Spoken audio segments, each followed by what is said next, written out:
Hello माझी YouTube family. आजचा vlog नसून आपल्यासाठी एक खास ट्रिक आहे. कितीही जुना आणि डाग पडलेला मिक्सर असू द्यात, थांबा. नवीन मिक्सर घेण्याआधी एक ही ट्रिक नक्की बघा. कारण घरातल्या काही वस्तू वापरून आज मी तुम्हाला माझा जुना मिक्सर असा चमकवलेला आहे की तुम्हालाच किंवा मलाच विश्वास बसणार नाही की हा तोच जुना मिक्सर आहे. चला तर बघूया ही ट्रिक खरंच काम करते की नाही. आता आपल्या प्रत्येकाच्या घरात मिक्सर तर असतोच आणि खरं सांगायचं तर स्वयंपाकघरात सगळ्यात जास्त वापरल्या जाणाऱ्या वस्तूपैकी एक वस्तू म्हणजे आपला मिक्सर.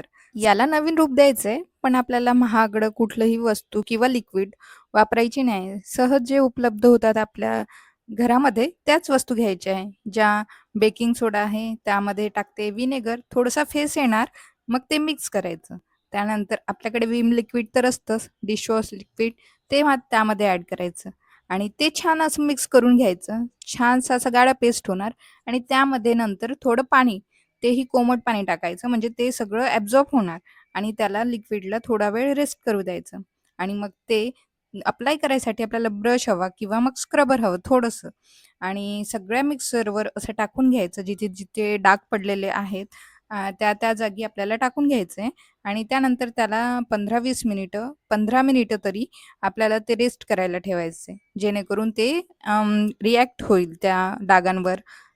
एक महत्त्वाची गोष्ट, मिक्सर साफ करण्याआधी त्याचं प्लग नक्की काढून ठेवा. कारण इलेक्ट्रिक वस्तू आपण साफ करत आहोत, त्यामुळे थोडी काळजी आपल्याला घेणं गरजेचं आहे.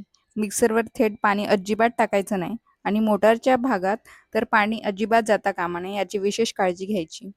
आणि जे स्क्रबर आहे जे आपण लिक्विड बनवलं आहे ते बटनच्या आजूबाजूला ते लावायचं व्यवस्थित. सगळ्यात जास्त वापरल्या जाणाऱ्या वस्तूपैकी एक वस्तू म्हणजे आपला मिक्सर. सकाळी उठल्यापासून कधी चटणी वाटायची, कधी मसाला बारीक करायचा, कधी ज्यूस बनवायचा, तर कधी अचानक पाहुणे आले की पटकन काहीतरी तयार करायचं.